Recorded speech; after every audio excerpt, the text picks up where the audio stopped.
میخوابیم نه برو چرا؟ بله نکبت خر بله تو برو بله چه سمجه آشنا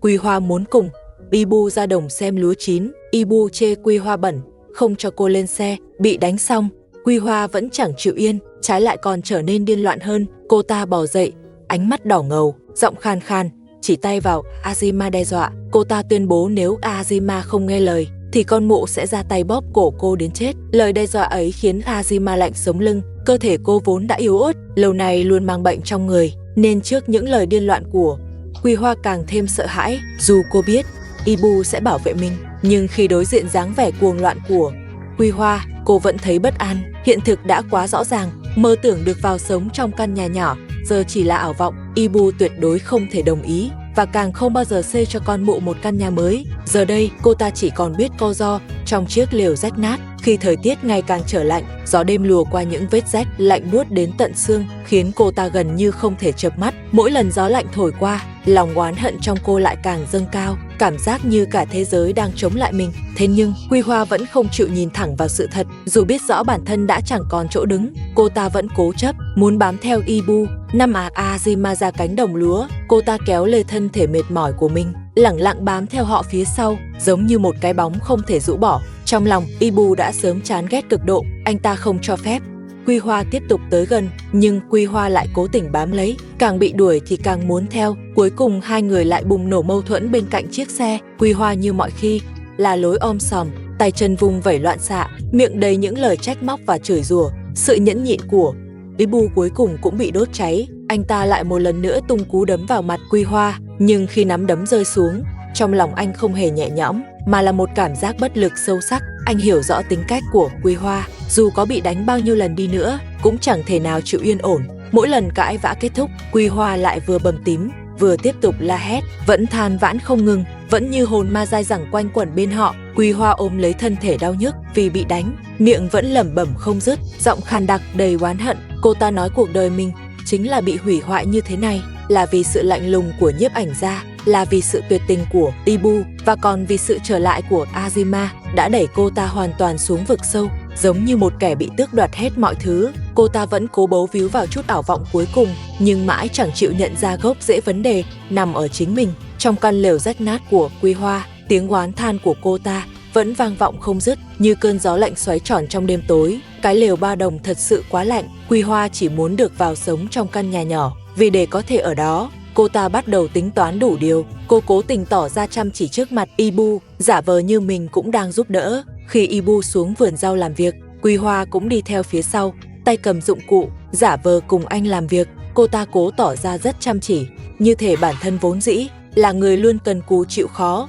Quy Hoa hiểu rõ, nếu bị đẩy ra ngoài hoàn toàn thì cô chỉ còn cách co ro trong chiếc lều rách nát. Mùa đông chắc chắn sẽ không thể chịu nổi. Vì vậy, cách duy nhất để níu giữ cơ hội là khiến Ibu nghĩ cô ta vẫn còn có ít nhất vẫn còn biết làm việc. Cô ta hiểu rất rõ, Azima khác với mình. Azima mang trong người bệnh tật, dù không thể làm việc vất vả vào mùa hè, nhưng vì tính cách yếu mềm nên càng dễ khiến Ibu thương hại và bảo vệ. So với cô ta mà nói, nếu cứ cố tỏ ra ngang ngược thì chỉ khiến mình bị đuổi đi xa hơn. Vì vậy, Quy Hoa vừa nuốt xuống nỗi uất hận, vừa cố dặn bản thân phải biết kiềm chế. Cô ta không còn dám dễ dàng cãi lại Ibu, bắt đầu thử gánh nước trong vườn rau, thậm chí còn chủ động đi nhổ cỏ, miệng luôn lẩm bẩm rằng muốn giúp đỡ. Thế nhưng dù cố gắng như vậy, động tác của cô ta vẫn vụng về đến đáng thương, thường làm nước đổ cả xuống chân, nhổ cỏ thì chẳng sạch, còn sót đầy rễ, thậm chí còn làm gãy mấy cây mạ non. Ibu nhìn thấy tất cả, nhưng anh ta chẳng nói gì thêm, thái độ vẫn thờ ơ, lạnh nhạt, không mắng, cũng chẳng khen, chỉ để Quy Hoa muốn làm gì thì làm bên cạnh. Trong lòng, Quy Hoa nóng như lửa đốt, càng lúc càng muốn chứng minh bản thân, thế là cô ta càng cố gắng đi theo sát không rời, chỉ sợ nếu ngừng tay một chút thôi sẽ bị đuổi đi. Từng mảnh đất trong vườn rau, từng con mương nhỏ đều trở thành sân khấu để cô ta cố gắng thể hiện. Trong lòng cô ta không ngừng nghĩ ngợi, chỉ cần khiến Ibu tin rằng mình vẫn còn có ích thì buổi tối có lẽ sẽ được vào ngủ chung trong lều, không phải chịu đựng gió lạnh xuyên qua tấm bạt rách nát tồi tàn nữa. Thế nhưng Quy Hoa càng cố gắng, cô ta càng cảm nhận rõ sự lạnh lùng của Ibu. Thái độ ấy hờ hững đến mức tựa như một bức tường vô hình, khiến cô ta hiểu ra rằng chỉ vài ngày cố gắng, không thể nào giành được niềm tin thật sự, nhưng cô ta lại chẳng dám dừng lại. Tính cách của Quy Hoa lúc này đã hoàn toàn lệch lạc, trở nên cố chấp và mất kiểm soát.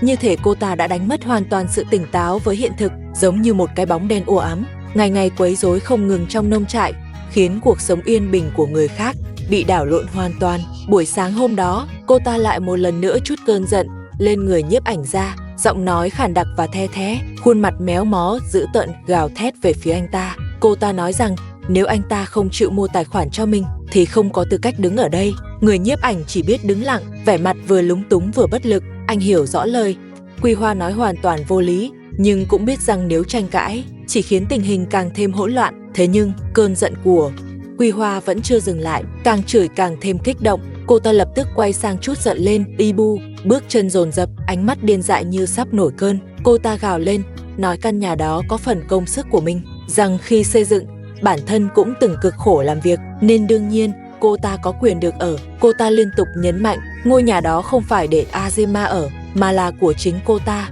Thực tế là, lúc trước cô ta có giúp một chút trong việc xây nhà, nhưng công sức ấy, so với sự hy sinh sau này của Ibu và Azima, thì chẳng đáng là bao. So với họ, công sức của cô ta chẳng đáng kể gì. Thế nhưng trong lòng Quy Hoa, khoản đóng góp nhỏ bé ấy lại bị phóng đại vô hạn, trở thành lý do để cô ta đòi chiếm căn nhà. Sau khi Azima trở về bên Ibu, hai người cùng dọn vào sống trong căn nhà nhỏ. Điều đó trở thành nỗi ám ảnh lớn nhất trong lòng Quy Hoa. Mỗi khi đêm xuống, yên tĩnh bao trùm, cô ta lại nhớ đến bản thân mình từng có chút tự đắc và hạnh phúc ngắn ngủi ấy, giờ đây đã trở thành trò cười trong mắt người khác. Cô ta lao đến trước căn nhà nhỏ, gào thét bắt Azima cút ra ngoài, miệng liên tục la hét, đó là nhà của tao, giọng nói đầy tuyệt vọng và điên loạn, như thể nếu không được vào sống trong đó, cả thế giới sẽ ruồng bỏ cô ta vậy. Ibu không thể chịu đựng nổi nữa, anh ta đã quá mệt mỏi với sự đeo bám lặp đi lặp lại và những lời than vãn vô tận của Quy Hoa. Khi cô ta lại làm loạn trước cửa nhà,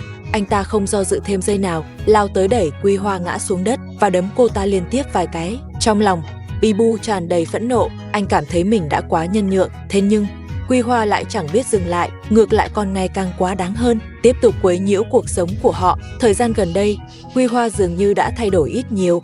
Trong nông trại, trông cô ta yên lặng hơn trước khá nhiều. Mọi người không còn thấy hình ảnh của một kẻ suốt ngày la hét, luôn sẵn sàng gây sự nữa. Thỉnh thoảng cô ta còn chủ động giúp đỡ.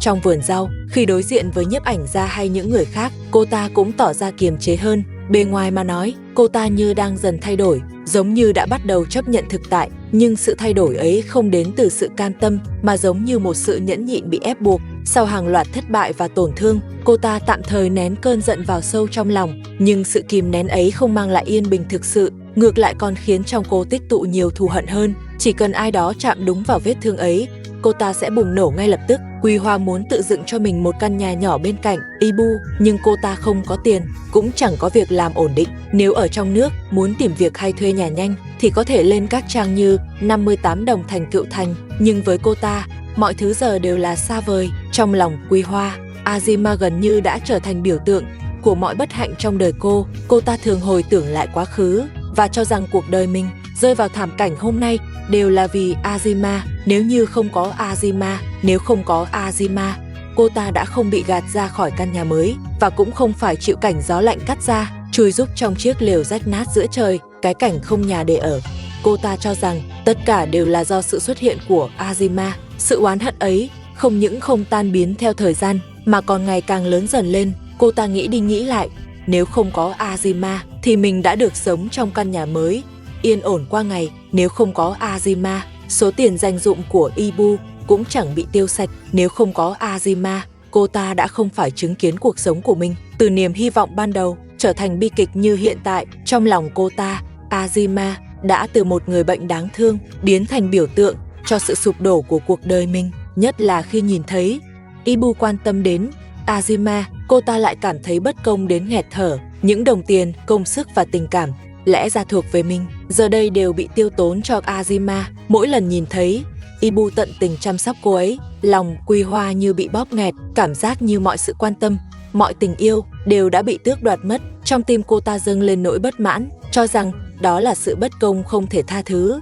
Cô ta không hiểu nổi, cũng chẳng thể chấp nhận được vì sao người khác có thể sống yên ổn trong căn nhà, còn mình lại phải chịu cảnh rét mướt, trong chiếc lều tả tơi ấy. Giờ đây, tâm trí của Quy Hoa ngày càng rõ ràng hơn, cô ta đã quyết định sẽ ở lại nông trại bằng mọi giá, dù người khác có nhìn cô ra sao hay điều kiện sống có khổ cực đến thế nào đi nữa, cô ta cũng không muốn rời đi, bởi cô hiểu rất rõ, một khi rời khỏi đây, đồng nghĩa với việc phải đối mặt với cuộc sống khắc nghiệt hơn nhiều, không có chỗ đứng, cũng chẳng còn ai để dựa vào. Dù cuộc sống ở nông trại đầy mâu thuẫn và xung đột, cô ta vẫn cảm thấy nơi đây còn tốt hơn gấp bội so với thế giới bên ngoài. Vì thế, Quy Hoa nắm chặt cơ hội được ở lại, xem nông trại như nơi duy nhất có thể bám víu. Ibu nhìn ra điều đó, anh biết Quy Hoa chẳng đời nào chịu rời đi dễ dàng, bao nhiêu lần xung đột nổ ra, cũng chứng minh rằng việc đuổi cô ta đi là vô ích. Vì vậy, Ibu đổi cách đối phó. Anh nói với Quy Hoa, nếu muốn ở lại thì phải làm việc, nông trại này không nuôi người ăn không ngồi rồi, chỉ ai chịu làm thì mới được ở lại. Trước yêu cầu đó, Quy Hoa chỉ còn biết gật đầu đồng ý, vì cô ta hiểu rằng nếu từ chối thì thật sự sẽ bị đuổi khỏi nơi này. Thế nên mỗi khi Ibu bảo cô ta ra vườn làm cỏ hoặc là đi dọn dẹp chuồng trại giúp một tay, cô ta thường miễn cưỡng mà làm cho xong chuyện. Thế nhưng sự ngoan ngoãn đó chỉ là giả vờ. Trong lòng Quy Hoa, ngọn lửa oán hận chưa từng nguội, nhất là mỗi khi cô ta nhìn thấy Azima, cả người cô như bị điện giật, cơn giận bùng lên chỉ trong tích tắc. Cô ta luôn cho rằng cuộc sống khốn khổ hiện tại tất cả đều là lỗi của Azima. Vì có Azima xuất hiện nên tiền của Ibu mới bị tiêu hết, nên anh ấy không còn sức để xây nhà cho mình, nên cô ta mới phải sống trong cái lều rách nát đó. Nỗi hận sâu tận xương tủy ấy khiến cô ta không thể nào giữ bình tĩnh trước mặt Azima. Vì thế, chỉ cần trong lúc làm việc mà thoáng thấy bóng dáng Azima là cô ta lập tức sôi máu, nổi giận đùng đùng, miệng lẩm bẩm những lời cay độc không dứt, càng lúc càng kích động hơn. Còn Ibu để bảo vệ Azima thường xuyên phải đứng ra ngăn chặn những cuộc cãi vã. Mỗi lần thấy Quy Hoa nổi điên, tìm cớ muốn lao vào đánh Azima thì Ibu đều lập tức ra tay ngăn lại. Anh mạnh mẽ đè Quy Hoa xuống, khống chế cô ta. Sức Ibu rất lớn, lại là người nóng tính, thẳng thắn. Anh không bao giờ dung túng việc Quy Hoa gây rối trong nông trại một lần nào cả. Anh nhiều lần đánh cô ta, khiến Quy Hoa hét lên thảm thiết giữa sân. Tiếng hét đó pha lẫn nhục nhã, giận dữ và cả sự uất ức không cam lòng. Thế nhưng dù bị đánh, Quy Hoa vẫn không chịu cúi đầu. Trong lòng cô, nỗi hận với Azima càng ngày càng chất chồng sâu nặng. Sau mỗi lần bị Ibu đánh, Quy Hoa lại nằm co ro trong lều, nghiến răng căm giận. Trong đầu, cô chỉ lặp đi lặp lại một ý nghĩ duy nhất: tất cả nỗi đau này đều là do Azima gây ra. Nếu không có Azima, cô ta đã không phải chịu cảnh này, cũng chẳng phải chịu lạnh và bị đánh đập. Càng nghĩ, cô ta càng thấy cam phẫn, càng nghĩ, lại càng tin rằng mình bị cướp mất tất cả, bị tước đoạt cả cuộc sống bình yên vốn dĩ thuộc về mình. Thế là trong lòng cô ta thầm thề độc rằng một ngày nào đó sẽ trả thù. Azima thật tàn nhẫn, chính sự thù hận ấy khiến cuộc sống của Quy Hoa trở nên méo mó. Dù bề ngoài có vẻ ngoan ngoãn, nhưng trong lòng lại đầy oán độc. Nhưng trong ánh mắt, cô ta luôn ẩn hiện vẻ u ám khó tả. Cô cố gắng kiềm nén ngọn lửa giận trong lòng, thế nhưng chỉ cần thấy bóng dáng Azima là như đổ dầu vào lửa, cơn thịnh nộ lại bùng cháy dữ dội. Người khác nhìn vào có thể nghĩ cô ta chỉ là một kẻ nóng nảy thất thường, nhưng thực tế, trong lòng Quy Hoa đã sớm hình thành một nỗi ám ảnh rằng một ngày nào đó cô ta nhất định phải tìm cơ hội để bắt Azima phải trả giá cho cuộc sống thảm hại của mình hôm nay. Những ngày sống trong nông trại, Quy Hoa chẳng khác nào một thùng thuốc nổ mất chốt an toàn. Bề ngoài, cô ta tỏ ra ngoan ngoãn, chăm chỉ làm việc để được ở lại, nhưng trong thâm tâm, hận thù và ý nghĩ báo oán lúc nào cũng chỉ trực chờ bùng phát. Bề ngoài thì vâng lời, tỏ ra nghe theo, nhưng bên trong lại ngấm ngầm nuôi dưỡng lòng thù địch, giả vờ làm việc trong nông trại mỗi ngày, thực ra chỉ để che giấu âm mưu làm hại Azima. Cả nông trại dần bao phủ bởi một bầu không khí bất an, cứ như thể mọi người đều đang chờ đợi một cuộc xung đột không thể tránh khỏi sẽ sớm nổ ra lần nữa.